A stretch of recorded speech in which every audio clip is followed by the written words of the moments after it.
El síndrome del hombro doloroso es una condición caracterizada por dolor y limitación muscular en el hombro. Puede deberse a desgaste, sobreesfuerzo o traumatismos. Implica dolor generalizado en el hombro, dolor al elevar el brazo a más de 90 grados, pérdida de la fuerza y atrofia muscular.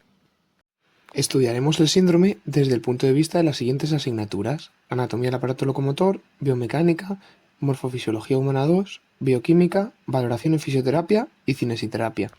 Comenzaremos viendo la anatomía del hombro.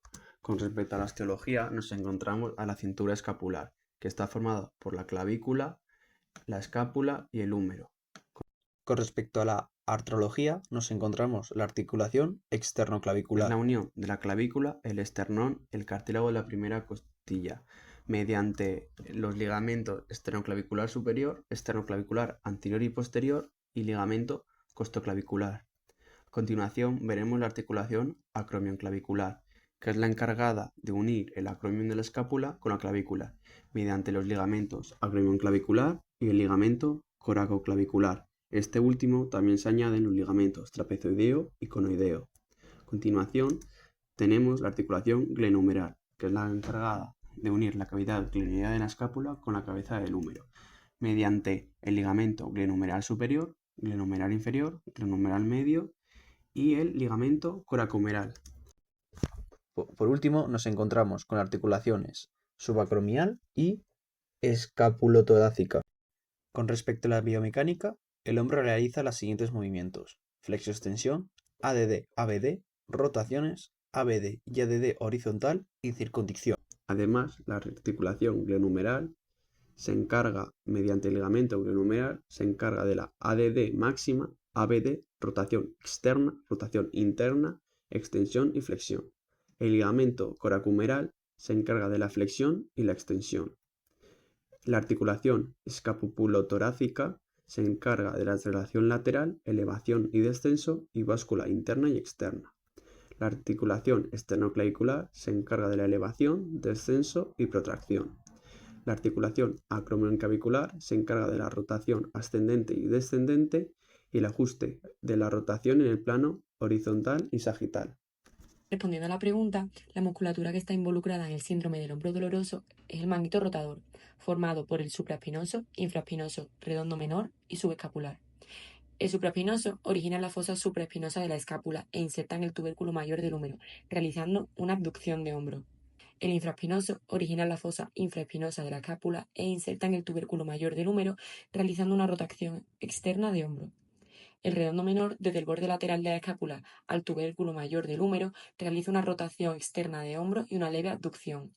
Finalmente, el subescapular, desde la fosa subescapular de la escápula hasta el tubérculo menor del húmero, realiza una rotación interna de húmero. En cuanto a la irrigación sanguínea, las arterias encargadas de dicha función son la supraescapular, subescapular, circunfleja de la escápula y posterior del húmero. La arteria subescapular origina en el tronco tirocervical de la arteria subclavia e irriga directamente al músculo supraespinoso e infraespinoso. La arteria subescapular origina en la arteria axilar, irrigando al músculo subescapular supraespinoso e infraespinoso mediante subdivisiones en la rama subescapular y circunfleja de la escápula. La arteria circunfleja de la escápula origina en la arteria subescapular e irriga directamente al músculo supraespinoso, infraespinoso y redondo menor.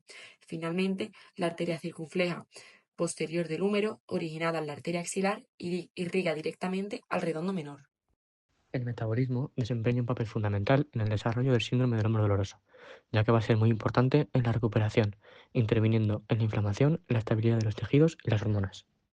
El metabolismo puede afectar de diferentes maneras. Alta demanda energética. El entrenamiento requiere mucho consumo de energía, entonces si el metabolismo no puede satisfacer esa demanda de energía, puede acabar en fatiga muscular, problemas en la biomecánica y sobrecarga en las articulaciones. También inflamación crónica de bajo grado, un metabolismo que no está regulado por causas como la mala alimentación, la diabetes o la falta de sueño puede llevar a un estado preinflamatorio que aumente el riesgo de lesiones. Y por último, desequilibrio hormonal. Un metabolismo inestable puede afectar los niveles de hormonas anabólicas, como la testosterona o la hormona del crecimiento, que son necesarias para la recuperación muscular y articular. También, durante la etapa de recuperación, el metabolismo va a ser muy importante. Primero, por la síntesis de proteínas y colágeno. Un buen metabolismo asegura una buena síntesis de colágeno y proteínas estructurales necesarias para reparar los tendones, ligamentos y músculos. Segundo, una buena absorción de nutrientes, como la vitamina D, el magnesio y los aminoácidos son esenciales. Por eso, un buen metabolismo regulado facilita su absorción y recuperación. Otra es la regulación de la inflamación. Es muy importante tener una respuesta inflamatoria controlada. Si el metabolismo favorece una inflamación prolongada, la recuperación entonces se verá más retrasada. Y por último, la recuperación energética mitocondrial. Si hay problemas en el metabolismo de la mitocondria, se puede alargar el tiempo de recuperación y aumentar así la sensación de fatiga. Como estamos hablando de la etapa de la adolescencia, tenemos que tener en cuenta algunos factores del metabolismo que van a influir. El crecimiento activo.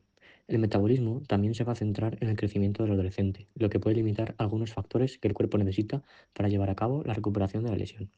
El segundo, los déficits nutricionales comunes.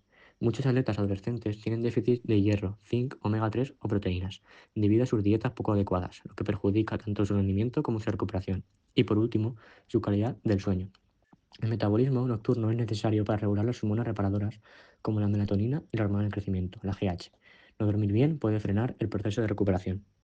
Continuamos con la parte de valoración. Para comenzar, realizamos una valoración morfoestática desde el plano transversal en la que observamos lo siguiente. Tenemos un hombro derecho adelantado y elevado indicando antepulsión escapular y posible rotación interna del húmero y una posible aducción y rotación anterior de la escápula derecha, compatible con desbalance muscular. Aunque no realizaremos la evaluación desde el plano transversal, el plano sagital puede ayudarnos a confirmar nuestra hipótesis. Siguiendo con las implicaciones de la alteración postural, tenemos una alteración morfoestructural de la cintura escapular, la cual puede tener una posible relación con la función anormal del manguito rotador, hipercifosis torácica, movilidad reducida en segmentos medio e inferior de la columna torácica e inestabilidad funcional. Para realizar una buena valoración articular glenohumeral deberemos estabilizar la escápula para impedir su movilidad. Además, el fulcro se pondrá en el olecrano, el brazo fijo vertical al húmero y el brazo móvil en la línea media longitudinal del cúbito hacia la esteloide cubital. El tope final será firme por la cápsula ligamentosa. La rotación externa, el fisioterapeuta llevará el brazo de forma pasiva hacia craneal y en la rotación interna el brazo se llevará de forma pasiva hacia caudal. En este caso, el grado de movilidad de la rotación de hombro de forma activa será menor, ya que las diferentes estructuras anatómicas afectadas que realizan el movimiento lo limitan. Por lo tanto, le pediremos al paciente que realice la rotación externa e interna.